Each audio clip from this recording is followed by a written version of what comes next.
Iya, selamat siang Bapak Ibu semuanya. Masih semangat semuanya? Alhamdulillah,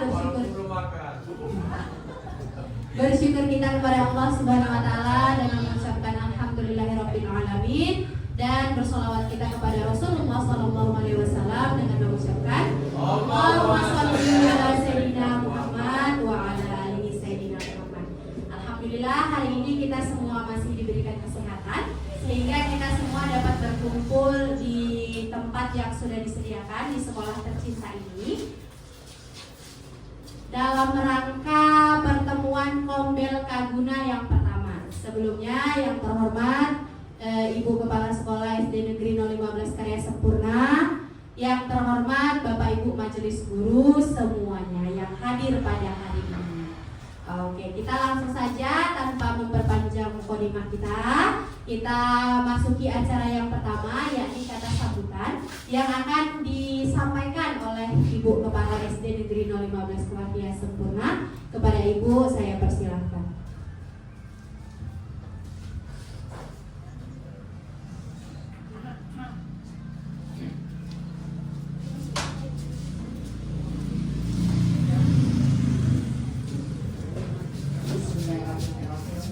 Assalamualaikum warahmatullahi wabarakatuh.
Lalu Bapak Ibu lanjutkan. Alhamdulillahirrahmanirrahim. Wassalatu wassalamu ala sayyidina Muhammadin wa ala alihi wa sahbihi ajma'in. Yang kami hormati Bapak dan Ibu majelis guru, pertama sekali marilah kita mengucapkan puji dan syukur kita kehadirat Allah Subhanahu wa Ta'ala. Pada siang hari ini kita masih diberikan nikmat kesempatan, nikmat kesehatan serta umur yang panjang, sehingga kita dapat berkumpul di ruangan ini dalam rangka melaksanakan kegiatan Komdel yang pertama, yaitu komunitas belajar yang kemarin sudah kita sepakati bersama, yang sudah kita beri namanya Kaguna. Kemudian sudah kita daftarkan ke PNM. Ternyata kita harus melaksanakan kegiatan dan harus dicantumkan atau disematkan ke PNM. Karena itu sudah menjadi satu kegiatan yang disetujui oleh PNM, kemudian dilaksanakan dalam kurikulum merdeka.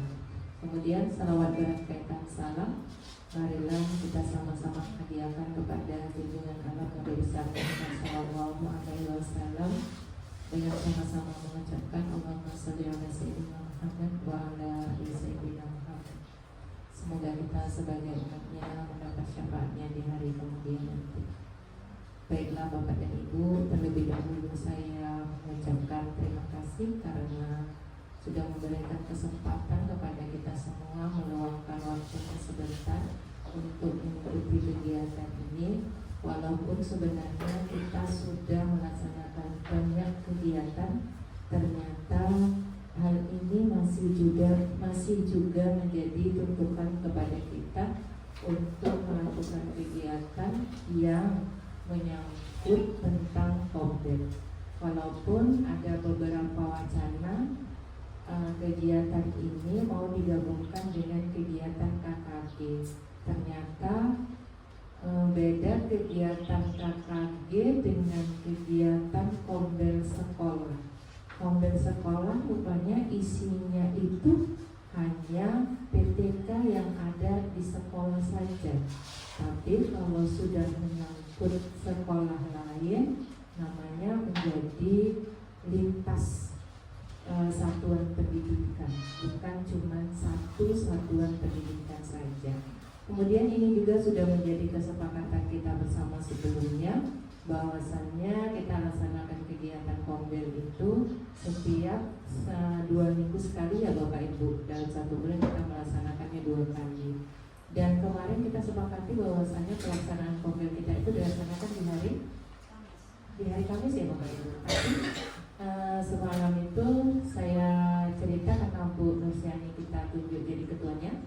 Saya tanya sama Bu Nursiani sesuai dengan jadwal yang sudah dibuat, ternyata hari Kamis itu ada kegiatan KKG untuk bidang studi. Jadinya bentrok kalau kita laksanakan di hari Kamis begitu. Kemudian saya berinisiatif hari Rabu saja. Ternyata hari Rabu kami K3S dan hari Senin kemarin nggak mungkin kita laksanakan, sementara kita pun habis melaksanakan kegiatan yang sangat-sangat membuat kita tuh memang ya tenaganya habis, mungkin pikirannya habis juga, waktunya habis juga, seperti itu.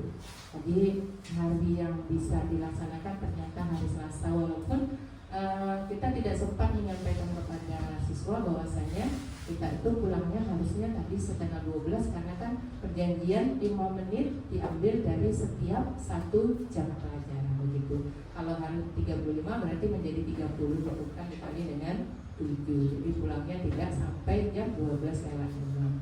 Tapi sebagian kelas disampaikan, ada beberapa kelas yang tidak disampaikan begitu. Jadi kalau kita pulangkan rasa saya begitu. Jadi orang tuanya belum menjemput, makanya tadi dipulangkan sesuai dengan waktu pulang sebagaimana biasanya. Itu sedikit mengenai cerita kita untuk melaksanakan kegiatan ini. Kemudian Bapak Ibu sedikit saya sampaikan juga bahwasanya kita itu banyak mengisi instrumen ternyata tentang Komdel ini. Dan kemarin ada beberapa instrumen yang sudah saya isi, itu ada soalnya sebanyak 30, alhamdulillah sudah saya selesaikan, kemudian sudah saya kirimkan. Cuman nama sekolah kita belum tercantum ke dalam nama Kombel yang sudah melaksanakan mengisi instrumen tersebut. Ketika saya tuliskan NPSN sekolah, nama sekolah belum muncul atau mungkin belum terupdate seperti itu. Tapi itu pun nanti saya ingin kembali supaya bisa muncul nama sekolahnya. Kenapa?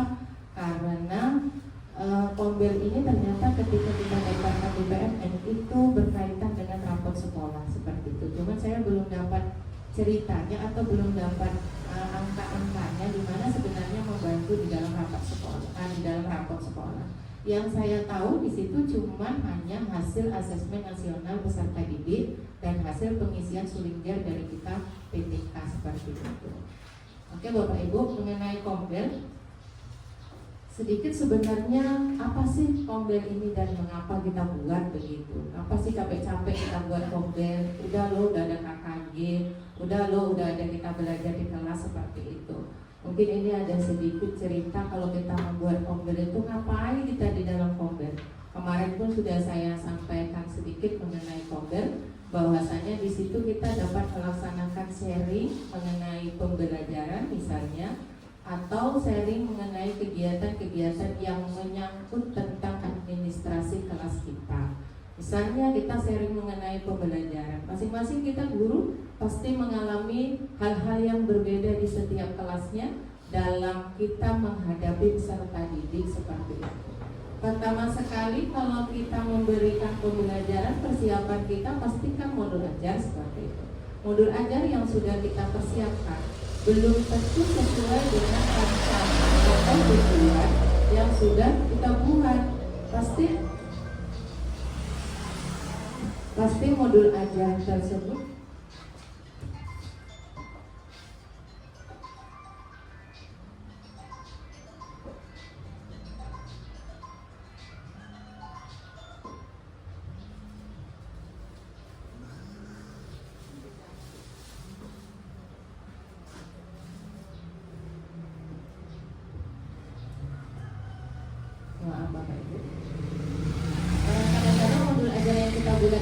nggak sempat kita terangkan kepada anak kita, kepada peserta didik itu. Jadi apa yang kita alami di kelas kita masing-masing dapat kita bicarakan di dalam Kombel kita untuk kedepannya seperti itu.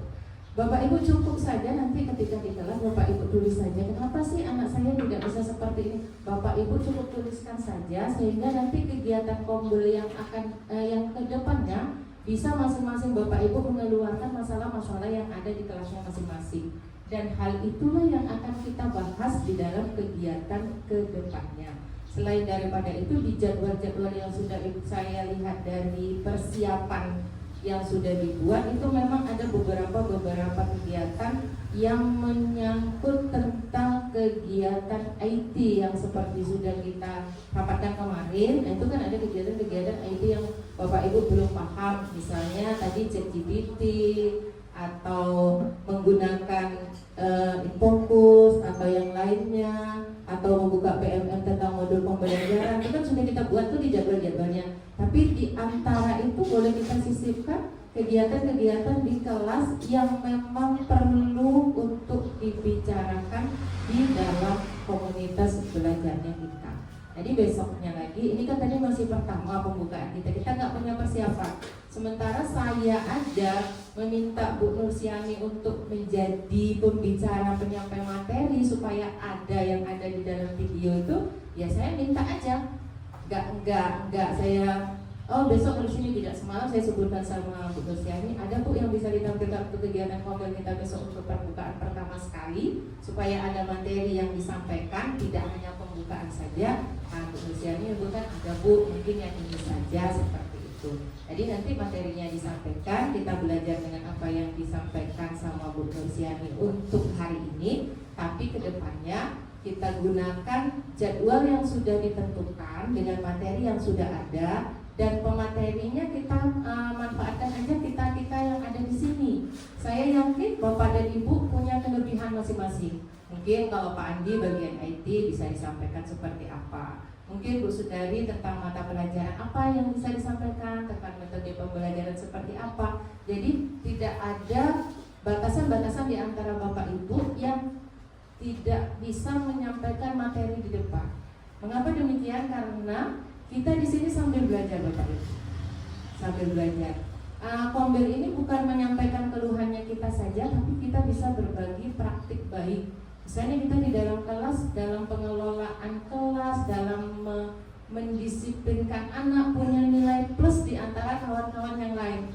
Ilmu yang itu bisa dibagikan juga di dalam kegiatan ini. Jadi kawan yang lain bisa belajar, kenapa sih Bapak ini ketika melaksanakan pembelajaran kok bisa sih anaknya tertib, kok bisa sih anaknya cepat paham. Pasti kan itu ada ilmunya yang tertentu. Itu bisa dijelaskan atau bisa dibagikan kepada kawan-kawan kita. Gak mesti harus memakai PPT, gak mesti Bapak Ibu. PPT itu dibuat untuk lebih memfokuskan kita supaya kita ketika penyampaian materi itu tidak melantur kemana-mana seperti itu. Makanya dibuat PPT ini. Kalau PPT tidak dibuat, pasti kita bingung kan, setelah ini apa yang mau disampaikan, setelah itu apa yang mau disampaikan. Tapi kalau sudah ada PPT, kita akan yakin bahwasanya setelah ini, setelah ini. Walaupun ilmu yang kita sampaikan itu tidak sesuai dengan di YouTube, nggak apa-apa Bapak Ibu. Boleh. Kenapa? Karena justru ilmu kita itu ilmu pasti. Kenapa disebut ilmu pasti? Karena ilmu yang disampaikan itu memang benar-benar kita alami di kelas seperti itu. Baik kelas rendah ataupun kelas tinggi. Ya Bapak Ibu, siap untuk kedepannya berbuat yang seperti itu? Siap Bapak Ibu?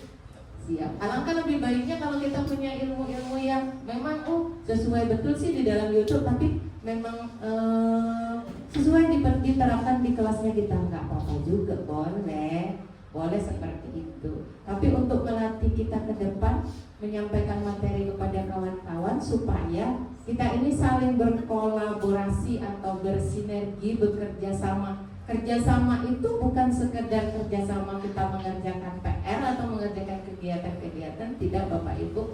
Kerjasama kita berbagi praktik baik ke depan juga itu merupakan kegiatan yang bisa kita terapkan di dalam komunitas belajarnya kita. Kedepannya kombelnya kita ini harus pakai spanduk, harus pakai judul. Untuk apa? Karena tujuannya kita mau belajar membuat sertifikat. Jadi sertifikat yang kita dapatkan ini bisa kita masukkan ke dalam PNM-nya kita untuk mengisi RHK-nya kita. Jadi kita nggak sibuk-sibuk lagi mencari sertifikat untuk RHK-nya kita ke webinar-webinar atau online yang sudah sering kita laksanakan tersebut. Mungkin kalau untuk 2 jam pelajaran, 2 jam waktu itu bisa digunakan untuk mengisi RHK yang nilainya 4 ya Bapak Ibu ya. 4 lah saya rasa itu kan. Nah, jadi tapi kalau yang untuk berhari-hari nggak bisa kita berbuat itu.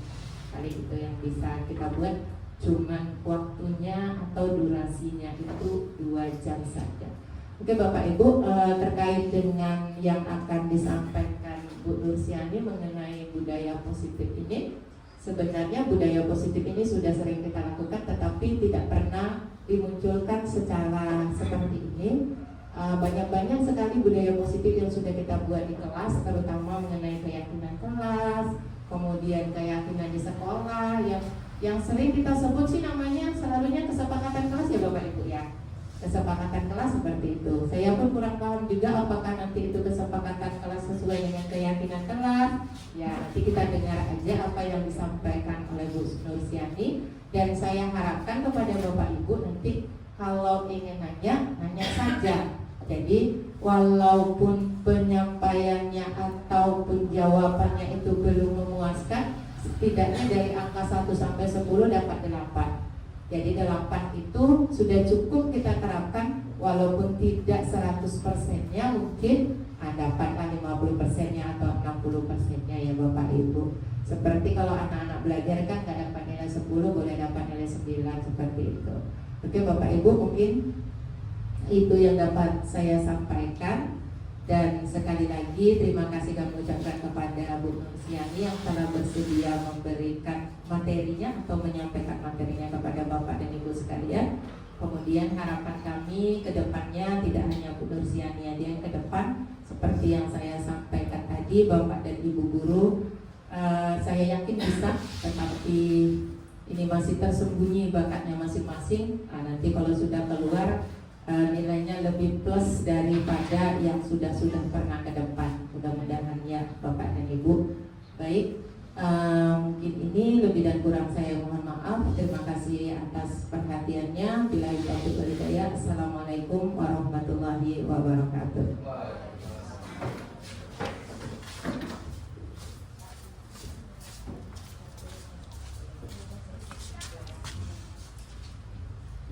Baiklah, terima kasih kepada Ibu Kepala Sekolah yang telah menyampaikan arahan tentang bagaimana tujuan Kombel kita dan apa-apa yang akan kita lakukan ke depannya di dalam Kombel kita.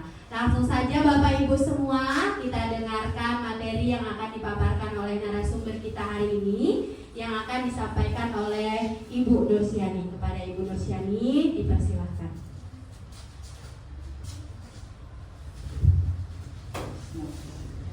Assalamualaikum warahmatullahi wabarakatuh.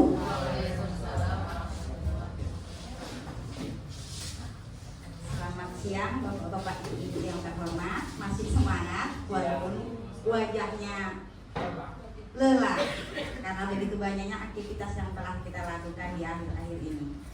Baik, puji syukur saya ucapkan kepada Allah Subhanahu wa Ta'ala yang mana telah memberikan kita nikmat sehat, sempat hingga kita bisa berkumpul di siang hari ini untuk melaksanakan kegiatan diseminasi budaya positif dalam Kombel kita Kaguna dari SDN Negeri 015 Karya Sempurna. Tak lupa selawat beraneka salam marilah kita hadiahkan kepada junjungan kita Nabi Muhammad SAW dengan mengucapkan Allahumma sholli ala Sayyidina Muhammad wa ala Sayyidina Muhammad. Semoga kita akan mendapat berkahnya di dunia dan di akhirat kelak. Amin amin ya rabbal alamin. Yang terhormat Ibu Kepala Sekolah SDN 015 Karya Sempurna, Ibu Suwarni SPD. Yang terhormat Bapak Ibu Guru SDN 015 Karya Sempurna yang telah meluangkan waktunya untuk berkumpul di aula ini, yang tentunya di sela-sela kegiatan yang sangat melelahkan masih sempat untuk berkumpul mendengarkan diseminasi budaya positif di sekolah kita. Terima kasih. Baiklah Bapak Ibu, di sini saya sebagai pemateri izinkan saya menyampaikan materi yang telah saya buat untuk disampaikan kepada Bapak-bapak Ibu semua dengan judul diseminasi budaya positif dari saya Nursiani SPD, calon guru pembela angkatan 11 dari SD Negeri 015 Karya Sempurna, Kecamatan Bambu Sako, Kabupaten Rokan Hilir Riau. Konsep inti budaya positif: ada perubahan paradigma belajar, disiplin positif, nilai-nilai kebajikan, kebutuhan dasar manusia, motivasi perilaku manusia, posisi kontrol guru, keyakinan kelas, segitiga restitusi. Dari sekian banyak materi mungkin hanya satu atau dua yang bisa tersampaikan atau yang bisa kita terapkan. Mudah-mudahan semuanya sudah. Saya rasa semuanya sudah kita lakukan, hanya kita tidak tahu itu namanya apa. Pembelajaran dengan paradigma baru. Pembelajaran dengan paradigma baru merupakan pembelajaran yang dirancang berdasarkan prinsip pembelajaran berdiferensiasi, sehingga para peserta didik belajar sesuai kebutuhannya berdasarkan tahap perkembangan sesuai teori psikologi modern untuk mewujudkan profil pelajar Pancasila. Miskonsepsi tentang teori kontrol. Ilusinya guru mengontrol murid. Berikutnya, bahwa semua pengetahuan positif, efektif, dan bermanfaat. Ternyata tidak semuanya benar. Itu maksudnya Bapak Ibu. Guru mengontrol murid juga tidak seutuhnya benar. Berikutnya, kritik membuat rasa bersalah mampu menguatkan karakter. Biasanya kita hanya bisa mengkritik pekerjaan anak. Belum tentu yang kita kritik itu menguatkan karakter anak. Berikutnya, ilusi bahwa orang dewasa berhak memaksa. Menurut kita atau pembelajaran yang dulu-dulu, menurut pemahaman saya sebagai guru yang dulunya itu berhak memonitor murid. Itu menurut saya. Kalau sekarang mungkin agak bergeser sedikit demi sedikit tentang ilusi-ilusi bahwa orang dewasa itu berhak memaksa. Semua sekarang butuh yang namanya berkolaborasi, butuh alasan, sehingga kita tidak langsung memvonis semua itu benar menurut orang dewasa. Lanjut. Mengubah paradigma stimulus respon ke pendekatan teori kontrol. Yang dulunya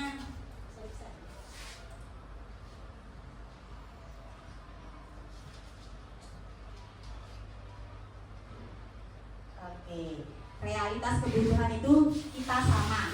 Menurut kita itu kebutuhan kita itu sama. Berikut perubahannya, kita itu berbeda dari segala segi aspek dan kebutuhan. Berikutnya, semua orang melihat hal itu sama, harus benar semua. Kalau sekarang bergeser menjadi setiap orang memiliki gambaran yang berbeda. Mencoba mengubah orang agar berpandangan sama dengan kita. Menurutnya itu kita itu harus benar, orang sama dengan kita. Tapi sekarang sudah bergeser, kita berusaha memandangi pandangan orang lain tentang dunia. Tidak hanya kita yang benar, pandangan orang juga benar. Jadi kalau kita memaksakan pandangan kita benar, belum tentu sama, pemikiran kita itu berbeda. Itu pergeserannya. Perilaku buruk dilihat sebagai suatu kesalahan. Kalau sekarang bergeser, semua perilaku memiliki tujuan. Orang berbuat itu punya tujuan. Jadi tidak semua orang itu berbuat salah itu kita salahkan. Kita juga anak-anak ini, kita juga butuh alasan mereka itu mengapa berbuat seperti itu. Oke. Orang lain bisa mengontrol saya, itu kalau pandangan saya yang dulu. Kalau sekarang hanya saya yang bisa mengontrol diri saya sendiri. Seperti itulah bentuknya upaya itu. Kita juga tidak mau dikontrol orang lain. Seperti itu bentuknya. Saya bisa mengontrol orang lain, ternyata tidak bisa walaupun itu anak-anak. Ya Bu, kita hanya bisa mengarahkan. Pemaksaan ada pada saat bujukan itu gagal, kita akan memaksa jika bujukan itu gagal. Sekarang kolaborasi dan konsensi menciptakan pilihan-pilihan baru, banyak pilihan untuk anak itu. Model pembelajaran menang atau kalah. Itu kalau dulu, kalau sekarang model berpikirnya menang. Semuanya itu menang, walaupun kalah kita anggap itu menang. Lanjut.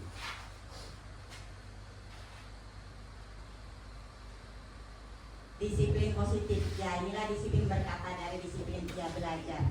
Mungkin kalau ini nanti bisa kita baca dulu. Disiplin positif merupakan salah satu cara menerapkan disiplin yang bertujuan untuk menumbuhkan kesadaran serta memberdayakan peserta didik tanpa imbalan atau penghargaan, reward, ancaman atau hukuman. Susah sih, biasanya kita tetap ada penghargaannya. Biasanya ya Bu, kalau untuk ujian pastinya kita akan tetap memberi hadiah atau sejenis reward, setidaknya biar anak itu senang. Sebagai pendidik, tujuan kita adalah menciptakan peserta didik yang memiliki disiplin diri sehingga mereka berperilaku mengacu kepada nilai-nilai kebajikan universal dan memiliki motivasi intrinsik dalam perubahan perilaku ke arah yang lebih baik. Nilai-nilai kebajikan, nilai yang disepakati bersama lepas dari suku bangsa, agama maupun latar belakangnya. Contoh nilai kebajikan, profil Pancasila yang kita tahu dari pengetahuan di luarnya. Kebutuhan dasar manusia. Kebutuhan dasar manusia adalah segala sesuatu yang kita lakukan untuk mendapatkan apa yang kita inginkan. Seluruh tindakan yang kita lakukan memiliki tujuan tertentu dan semua usaha terbaik yang kita lakukan adalah dalam rangka agar kebutuhan dasar kita terpenuhi dengan baik. 5 kebutuhan dasar manusia. Bertahan hidup. Bertahan hidup itu makan, tempat tinggal, keamanan dan kesehatan, itu pasti kita punya semua. Yang kedua, kasih sayang dan rasa diterima. Rasa diterima, dipedulikan, berbagi, kerjasama, menjadi bagian dari kelompok, itu adalah kebutuhan kita. Kalau kita terasingkan dari kelompok kita, berarti kita merasa tidak diterima ya. Kebutuhan dasar kita berarti kurang. Untuk penguasaan diri adalah harga diri, keinginan untuk dianggap, memimpin, berprestasi, diakui dan didengar. Oke. Kebebasan. Kebebasan itu adalah mandiri, memiliki pilihan, mencoba hal baru, mampu mengendalikan arah dirinya. Tidak dikendalikan orang lain, kita mampu mengendalikan diri. Terakhir, kesenangan, ini adalah kebutuhan yang terakhir. Kalau ini sudah terpenuhi kesenangan, berarti sukseslah kebutuhan dasar manusia. Yang kelimanya, bermain, humor, antusiasme, dan tertawa. Ini kebutuhan terakhir, berarti sudah bahagia dia. Kalau yang sudah kesenangan ini tercapai. Motivasi perilaku manusia untuk menghindari ketidaknyamanan atau hukuman. Itu memang motivasi kita. Gimana caranya kita supaya tidak mendapat hukuman? Anak-anak juga seperti itu. Untuk mendapatkan imbalan atau penghargaan dari orang lain, minimalnya ya pujian atau reward tadi ya. Untuk menjadi orang yang mereka inginkan dan menghargai diri sendiri dengan nilai-nilai yang mereka percaya. Hukuman itu tidak terencana atau tiba-tiba. Murid tidak tahu apa yang terjadi, tidak dilibatkan muridnya. Bersifat satu arah, berupa hukuman fisik atau psikis, itu bentuk hukuman. Berbeda dengan konsekuensi. Konsekuensi ini terencana, disepakati sesuai peraturan. Contohnya, kita sudah menyepakati kalau tertinggal nanti berbasnya di sini ya. Ini sudah tahu konsekuensi itu namanya. Itu bukan hukuman ya Bapak Ibu. Kalau hukuman itu berbeda. Seperti kalau tidak memakai atribut lengkap, harus nanti berdiri di lapangan. Ini sejenis hukuman. Isi. Tapi kalau konsekuensi, dia tahu kalau ketinggalan, saya baliknya harus di belakang. Seperti itu. Murid tetap dibuat tidak nyaman dengan konsekuensi ini, walaupun mereka tahu dan disepakati, mereka tetap tidak nyaman. Sikap guru selalu memonitor siswa. Oke, lanjut yang restitusi. Inilah yang diharapkan bergeser kemari arah hukuman kita. Proses menciptakan kondisi bagi murid untuk memperbaiki kesalahan. Jika mereka mempunyai kesalahan, diharapkan ke depannya kita bisa memakai restitusi ini untuk menegur siswa-siswa kita. Proses kolaboratif yang mengajarkan murid untuk mencari solusi sendiri. Jadi kalau mereka itu berbuat kesalahan, kita tegur, jangan dirame-ramean. Itulah contohnya. Nanti datang ya ke kantor, nanti kita bicara. Dan pertanyaan-pertanyaannya juga tidak terlalu mendoktrin, tidak mendiskriminasi. Pertanyaan-pertanyaannya yang bersifat membangun, sehingga dia menyadari kesalahannya sendiri dan dia mau berubah sendiri tanpa paksaan. Itu teorinya Bapak Ibu, hanya teori. 5. Posisi kontrol guru. Ada penghukum, pemantau, teman, pembuat rasa bersalah, dan manajer. Kelima posisi kontrol ini pasti kita miliki semuanya. Sekarang kita berada di posisi mana? Kalau dulu semuanya itu penghukum fisik, tapi mungkin yang ke sekarang kita ini sudah mulai agak bergeser dan berubah. Contoh penerapan 5 posisi kontrol guru. Contoh kasusnya, siswa tidak memakai atribut lengkap saat upacara. Nah, posisi kontrol penghukum ini dia hormat bendera selama 1 jam. Itu mungkin pendidik-pendidik zaman dulu, saya juga sudah merasakannya. Bergeser ke pembuat rasa bersalah. Agak lembut sih, lebih sedikit saja. Berapa kali ibu bapak harus memberitahu kamu selalu saja mengecewakan bapak ibu. Kalau di posisi teman, ayo dong ikuti aturan sekolah. Tolong bantu bapak ibu ya, sekali ini saja. Ya sudah, tidak apa-apa, lain kali jangan berbuat seperti ini lagi ya. Jika itu posisi kita sebagai teman. Kalau posisi kita sebagai pemantau, kamu sudah melanggar peraturan sekolah. Kamu tahu konsekuensinya. Setelah upacara, kamu beli atributnya ke koperasi dan jangan diulangi lagi. Itu berarti gurunya memantau anak-anak itu. Yang diharapkan sekarang adalah posisi tertinggi sekarang adalah manajer. Pertanyaan seperti ini, apakah kamu tahu kesalahan kamu? Mungkin bapak-bapak ibu sekarang sudah berpindah ke manajer ya. Sudah banyak kayaknya yang seperti ini dan ke teman, enggak lagi menghukum.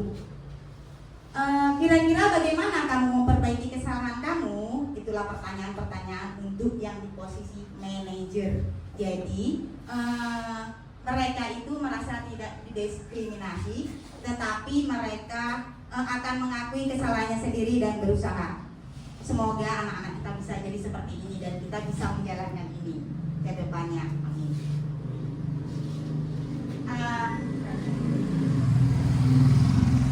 Bapak Ibu, saya ambil refleksinya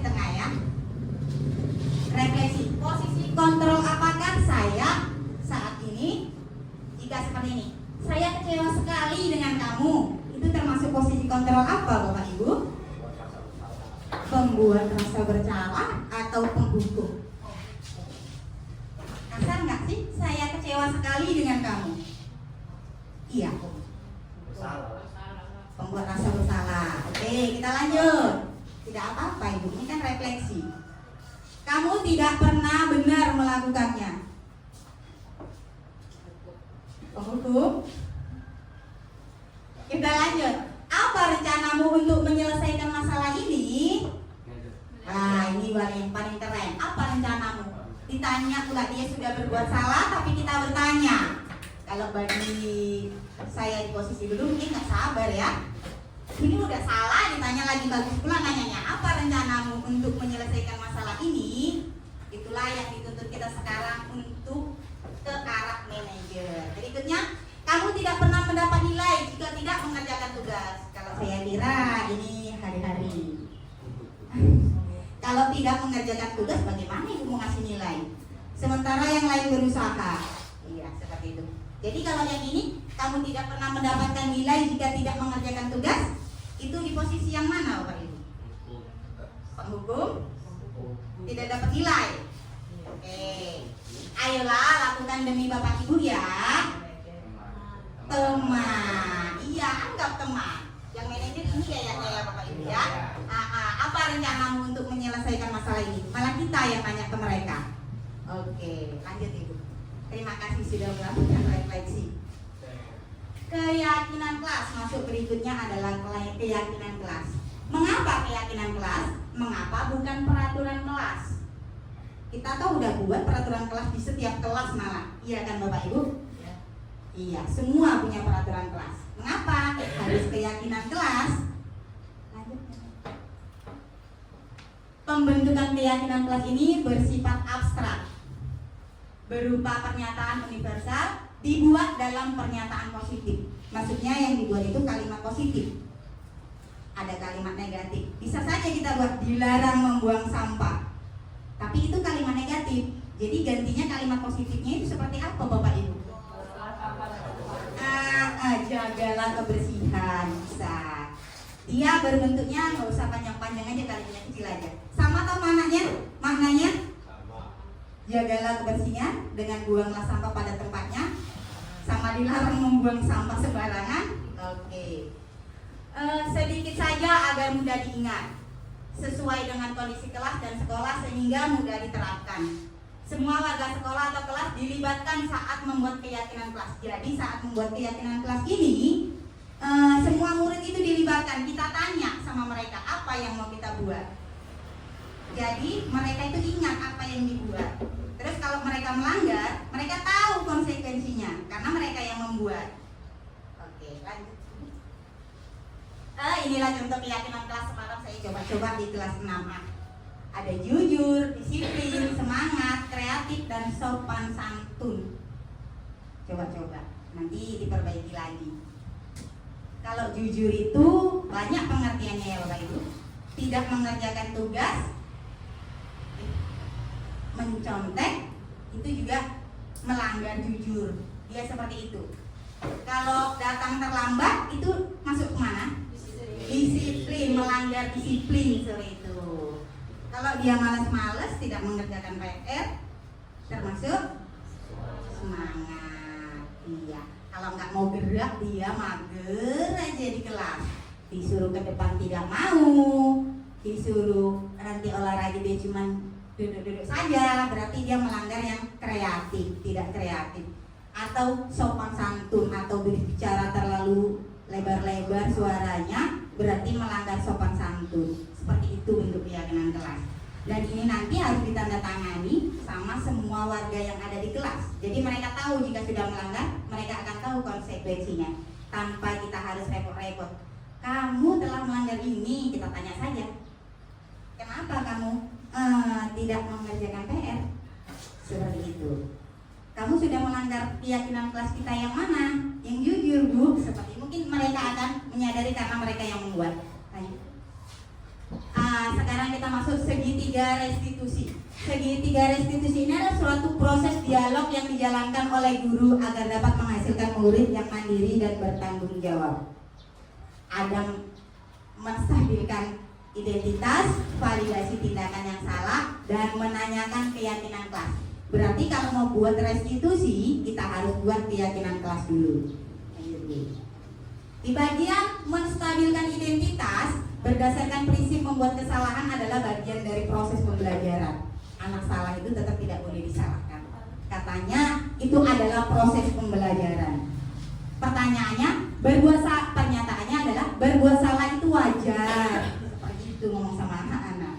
Tidak ada manusia yang sempurna. Bapak Ibu juga pernah melakukan kesalahan. Kamu berhak merasa seperti itu. Mungkin kalau hati kita lagi bahagia, lagi baik-baik saja, inilah yang akan keluar nanti sama anak-anak kita. Makanya Bapak Ibu, hatinya dijaga supaya kita tetap bahagia. Ayo. Lanjut, validasi tindakan yang salah. Nah, di pasal ini berdasarkan prinsip setiap perilaku berupaya memenuhi suatu kebutuhan tertentu. Pernyataannya, kamu pasti punya alasan mengapa melakukan hal itu. Contohnya kalau anak ketinggalan, udah gimana Ibu? Males ngomong ya. Kalau ketinggalan gitu udah jam pelajaran atau tidak mengerjakan PR, ya udah dibahagiain aja hatinya kita, nanyanya seperti ini. Kamu pasti punya alasan mengapa melakukan hal ini. Seperti itu saja. Toh sekarang tujuan kita mendidik itu tidak mengajar dan tidak menuntut. Toh kita nanti yang akan dituntut. Sekarang itu kita itu harus mengikuti yang seperti ini. Jadi kita itu nyaman, anak juga nyaman. Tapi semoga kedepannya hasilnya mendapatkan yang lebih baik untuk kita dan untuk peserta didik kita. Kita ciptakan sekolah kita yang nyaman, aman, dan damai, serta membentuk budi pekerti yang baik bagi peserta didik kita. Bisa juga menanyakan dengan pernyataan seperti ini. Padahal kamu bisa melakukan yang lebih buruk daripada ini. Atau kamu melakukannya karena mempertahankan sesuatu yang penting bagi kamu. Biasanya ini untuk anak-anak yang bertengkar. Sudah bertengkar, yang harusnya kita itu gimana gitu ya, tetap harus dituntut dengan baik juga, menanyakan anaknya itu dengan kalimat-kalimat yang positif. Kamu melakukannya karena mempertahankan sesuatu yang penting bagi kamu, padahal anaknya sudah mulai baku hantam. Tapi dia tetap membela diri, kita hargai pembelaan dia, karena setiap orang itu berhak untuk membela dirinya, walaupun dengan nasihat-nasihat yang kedepannya akan membangun mental yang baik bagi mereka. Sekarang yang ketiga adalah menanyakan keyakinan kelas. Bagaimana kita melakukan restitusi kalau kita belum membuat keyakinan kelas. Berdasarkan prinsip teori kontrol bahwa pada dasarnya kita termotivasi secara intrinsik. Apa keyakinan kelas kita? Nanti kalau udah salah-salah semuanya mereka ditanyai. Begitu dia melanggar, contohnya membuang sampah sembarangan, kita panggil saja. Apa yang sudah kamu lakukan? Membuang sampah, Bu, kata mereka. Terus kalau membuang sampah itu melanggar keyakinan kelas tidak? Melanggar, Bu, dia udah tahu itu. Di bagian yang mana? Jagalah kebersihan, dia tahu sendiri. Kedepannya maunya bagaimana? Semoga jawabannya dia nggak buang sampah lagi, Bu, sembarangan. Semoga seperti itu nanti anak didik kita harapannya ya Bapak Ibu. Atau nilai-nilai apa yang telah disepakati bersama, kan kita sudah membuat keyakinan kelas. Kenapa mesti dilanggar ya? Kamu ingin menjadi orang yang seperti apa? Itulah contoh-contoh pertanyaan. Lanjut. Terakhir kayaknya penutup. Dalam penerapan program disiplin positif, hendaknya guru memiliki standar kepribadian, profesional, dan sosial yang baik, di mana guru mampu merefleksi dirinya dalam posisi kontrol saat ini, bagaimana perjalanan dirinya sebagai among atau manajer yang menuntun murid-muridnya menjadi insan yang mandiri, merdeka, dan bertanggung jawab sesuai standar nasional pendidikan. Terima kasih.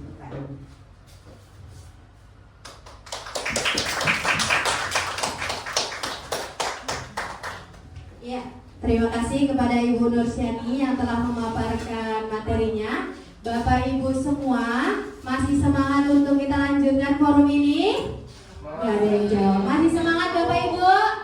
Oke, pada nunduk semua, fokus atau ngantuk, saya juga bingung ini. Baiklah, agar forum kita tetap berlanjut dan kondusif kepada Bapak Ibu, dari sekian banyak materi yang sudah dipaparkan oleh narasumber kita hari ini, apakah Bapak Ibu ada yang ingin bertanya atau ingin menambahkan menambahkan tentang yang sudah dipaparkan tadi Bapak Ibu? Jika ada, kami persilahkan.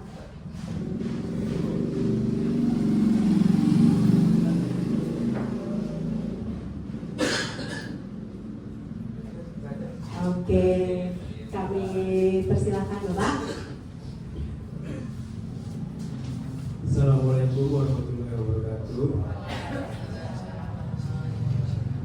Terima kasih saya diberi kesempatan untuk walaupun tadi saya mendengarkan agak-agak ngantuk, tapi masih.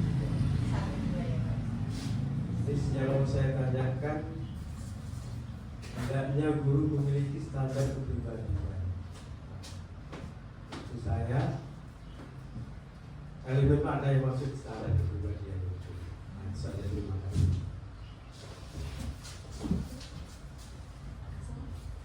Iya, kepada Ibu, mungkin saya memperjelas pertanyaannya. Sebagai seorang pendidik, bagaimana sebenarnya standar kepribadian yang harus kita miliki, gitu Bu? Kepada Ibu, dipersilakan untuk menjawab. Terima kasih saya ucapkan kepada Bapak hadirin. Izin menjawab ya Pak. Sekalipun nanti jawabannya kurang memuaskan, nanti dipuaskan ya Pak.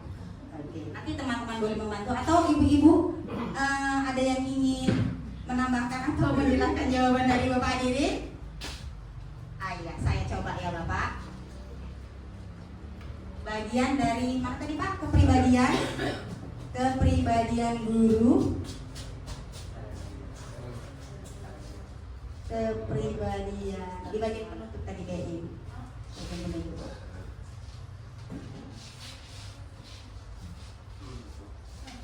Satu lagi. Ini kan tadi maksud Bapak bagaimana perjalanan dirinya sebagai among. Hendaknya guru memiliki standar kepribadian, itu tadi ya Pak. Hendaknya guru memiliki standar kepribadian profesional, sosial yang baik, di mana guru merefleksi dirinya dalam posisi kontrol saat ini. Baik Bapak. Bapak hadirin, menurut saya kita sebagai guru, kita itu tadi kan dituntut sebagai posisi manajer.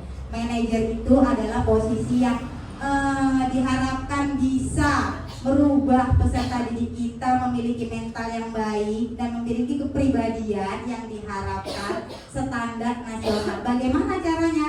Ya dengan menyikapi segala perbuatan dan tingkah laku anak kita dengan sabar, pertanyaan-pertanyaan yang membangun, sehingga bisa mewujudkan peserta didik kita tidak merasa didiskriminasi dan dia tidak takut ke sekolah. Dia menjadi pribadi yang mandiri, bertanggung jawab tanpa dia takut dan berbuat ke depannya yang lebih buruk lagi. Itu harapannya. Dengan pertanyaan-pertanyaan yang membangun, mereka akan merasa lebih nyaman, merasa dihargai, dan merasa diterima di mana mereka berada di sekolah ini mempunyai hak yang sama dengan teman-temannya yang lain. Itu saja jawaban saya. Jika Bapak kurang berkenan, Bapak Ibu ada yang mau menambahkan? Bagaimana Bapak hadirin? Sudah? Alhamdulillah. Terima kasih. Ada lagi?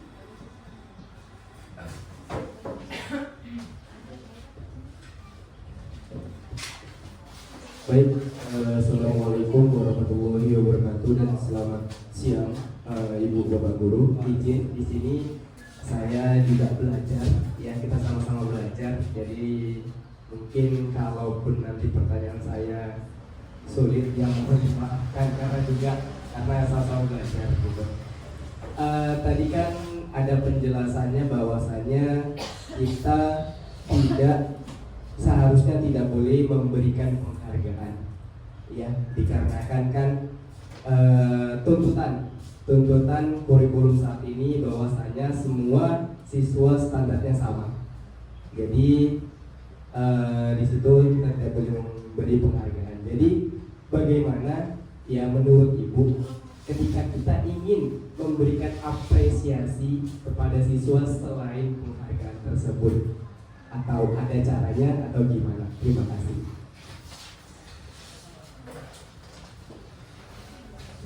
Baik, terima kasih saya ucapkan kepada Pak Wahdi Gunawan yang memberikan umpan balik atau pertanyaannya.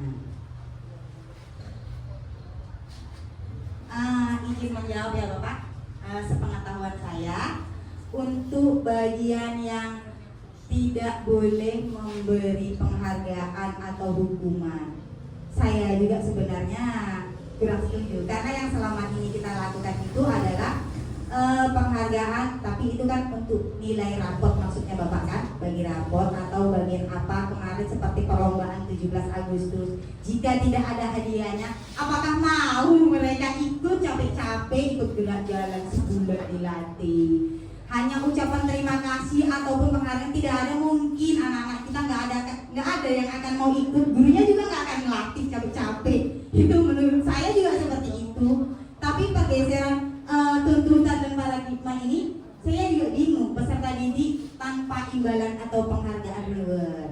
Tapi ini menurut saya ini bukan untuk kasus-kasus besar seperti itu atau momen-momen tertentu, karena di mana-mana tetap ada penghargaan. Main bola juga harus ada penghargaan sampai penghargaannya luar biasa. Jika tidak, nggak akan mau, bagaimana yang mau melatih kalau tidak ada penghargaannya. Mungkin ini di hari-hari Bapak Ibu kita bisa kan, ibaratnya minta tolong kepada anak, tolong anak ini buangkan sampah, kalau mesti dikasih hadiah ya kita ini juga, mungkin ke situ arahnya. Saya juga kurang paham kalau semuanya harus diberi penghargaan. Minimal anak itu membacakan puisi di depan sekolah di hari Selasa saja kita ucapkan terima kasih dan tepuk tangan supaya membangun semangatnya. Nanti akan saya pelajari lagi Pak, saya akan tanyakan ke Ibu Fasil lagi gimana yang ini bentuknya ini kalau tidak dikasih penghargaan. Mungkin itu bukan di suatu kegiatan, mungkin hanya hari-hari seperti itu. Jadi kalau seperti kita minta tolong kepada anak, tolong belikan dulu Bapak ini di warung, mesti harus ada ongkosnya, mungkin seperti itu. Tapi nanti saya tanyakan Pak, pengetahuan saya memang belum ke situ. Mohon maaf ya Bapak, izin. Ada lagi Bapak Ibu?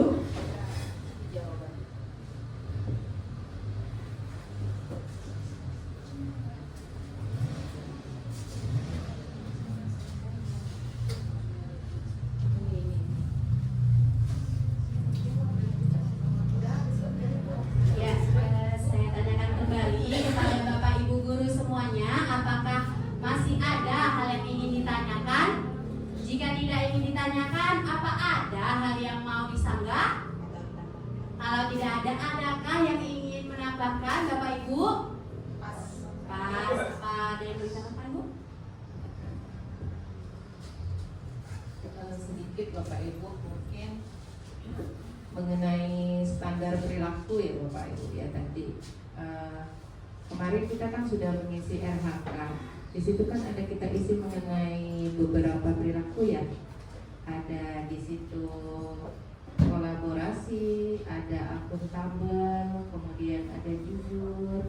Kalau nggak salah saya ada 8 ya. Mungkin itu bisa dijadikan suatu acuan bagi Bapak Ibu untuk menentukan standar perilaku bagi pendidik seperti itu. Jadi kalau selain tadi disebutkan sama Bu Nursiani mengenai daripada pencapaian tentang manajerialnya, kalau di SKP kami yang dahulu-dahulu itu ada tuh tertulis mengenai manajerialnya. Jadi sekarang mungkin lebih diluaskan lagi pengertiannya, terbagi menjadi 8 sikap yang sudah kita pilih di dalam RHK kita. Mungkin itu sedikit penambahan saya mengenai standar perilaku pendidikan kita. Kemudian untuk reward atau penghargaan, saya sih setuju dengan penyampaian Bu Nursiani tadi, bahwasanya mungkin penghargaan itu diberikan pada kegiatan-kegiatan tertentu yang mungkin durasinya lebih besar dibandingkan dengan kegiatan-kegiatan anak yang sehariannya kita. Cuman dari hal-hal kecil yang kita laksanakan di kesehariannya kita itu menjadi cerminan atau menjadi pemicu untuk hal-hal yang besar. Kenapa? Karena dari yang sedikit itu menunjukkan rasa tanggung jawab mereka terhadap sesuatu yang kita bebankan kepada mereka seperti itu. Hal kecil saja seperti buang sampah itu untuk kita tanamkan kepada anak itu rasanya sulit kali ya Bapak Ibu ya, sulit kali. Bagaimana kita menanamkan itu menjadi suatu bukan kewajiban, tapi memang iya suatu ini mereka lah, tugas mereka begitu. Jadi ya jangan kesadaran menjadi suatu kesadaran mereka bukan menjadi suatu tanggung jawab yang sangat besar jadi mereka seperti itu. Jadi hal-hal yang demikian kalau misalnya kita kasih penghargaan atau reward, jadi untuk hal besar nanti tanggung jawab mereka mereka begini. Asumsi saya ya, mereka akan begini. Kalau ini dikasih rewardnya sekian, nanti kalau hal yang lebih besar berarti mereka akan mendapatkan reward yang lebih besar kan, seperti itu asumsinya. Jadi mungkin yang disampaikan sama Bu Nursiani adalah hal-hal besar, tetapi dari hal besar itu bermula dari hal-hal yang kecil. Hal-hal yang kecil paling kita bisa mengucapkan terima kasih, tidak dianggap sebagai reward. Terima kasih itu ya dianggap sebagai ungkapan saja bahwasanya mereka sudah melaksanakan hal ini adalah hal yang baik. Jadi sambil mengarahkan sikap mereka ke arah atau karakter yang lebih baik daripada yang biasanya, sambil mengajari mereka seperti itu mungkin untuk penghargaan. Kemudian kalau masalah penghargaan tentang nilai, nah ini sebenarnya kalau kurikulum merdeka kan tidak ada juara, tidak ada prestasi, tidak ada peringkat sebenarnya. Cuman karena kebiasaan di kita, kalau tidak ada juara ya tidak termotivasi anak untuk belajar kan begitu. Iya kan Bapak Ibu? Nah, kalau saya anak-anak kita aja lo sendiri gitu, sama aja. Mau misalnya kita mengikuti ini ya sama aja. Seperti sedangkan kita saja mendapatkan sesuatu hal yang tidak sesuai dengan usaha kita, kita merasa kecewa kan seperti itu. Sama juga dengan anak. Jadi penghargaan ini mungkin penghargaan yang sifatnya besar, tapi untuk hal-hal kecil itu sekadar ungkapan saja sambil mendidik anak untuk biasa berbuat baik. Ketika orang berbuat baik kita mengucapkan terima kasih. Seperti Bapak Ibu tuliskan ada di situ atau sering Bapak Ibu sebutkan ketika setiap pembiasaan, iya kan? Ada 4 kata apa ya? Iya 4 kata ajaib ya kan? Tolong, terima kasih, iya kan? Itu kan ada disebutkan. Nah, itu jadi merupakan karakter yang harus kita tanamkan ke anak tanpa harus diberikan reward atau penghargaan. Mungkin itu sedikit tambahan, tapi kalau di antara Bapak Ibu ada yang ingin menyampaikan hal lebih dari ini, boleh dipersilakan. Terima kasih.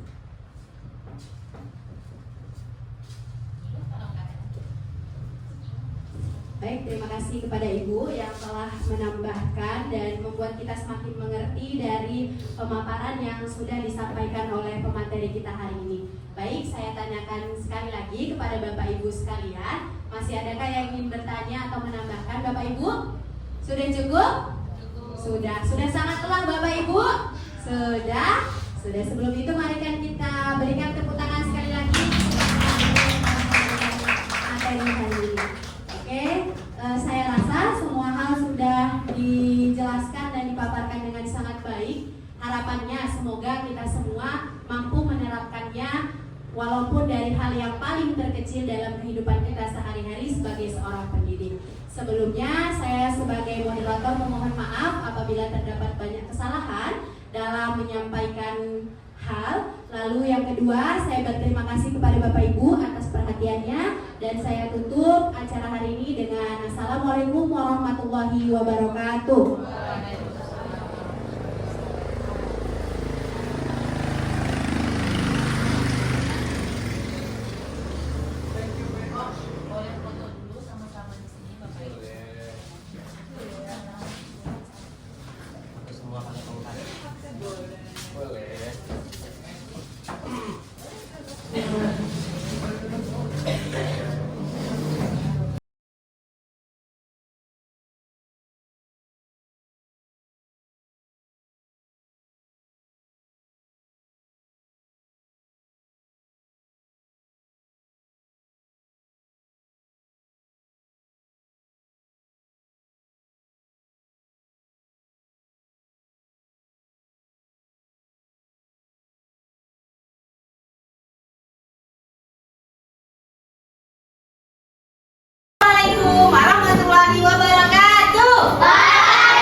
ini nanti kalau udah selesai tempel itu ya untuk keyakinan kelas kita ya.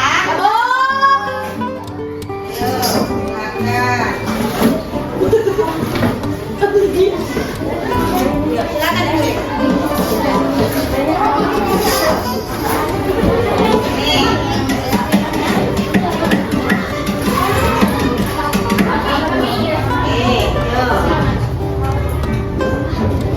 Tulis ya keyakinan kelas kita ya. Yuk silakan ditulis. Yang penting kalimatnya positif. Jangan negatif ya.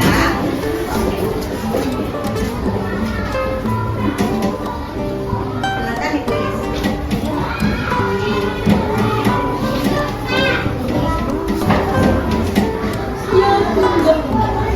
Ayo dipikirkan apa yang mau kita sepakati di kelas kita yang buat keyakinan kelas supaya kita semuanya sama-sama keren. Ya, yuk silakan. Ada yang udah siap? Kalau yang udah siap boleh kita bicara di sini. Udah siap? Dulu, tangannya. Ayo, ditulis apa-apa. Sudah? Tulis di sini. Taruh di sini, Devitra. Tempel.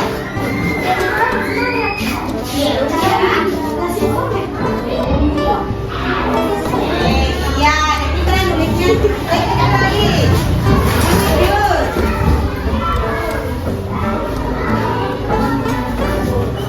Oke, lanjut. Mana yang udah siap? Boleh.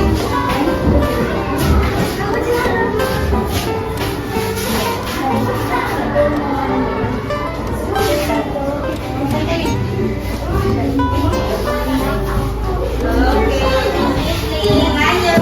Mana yang udah siap? Tempel.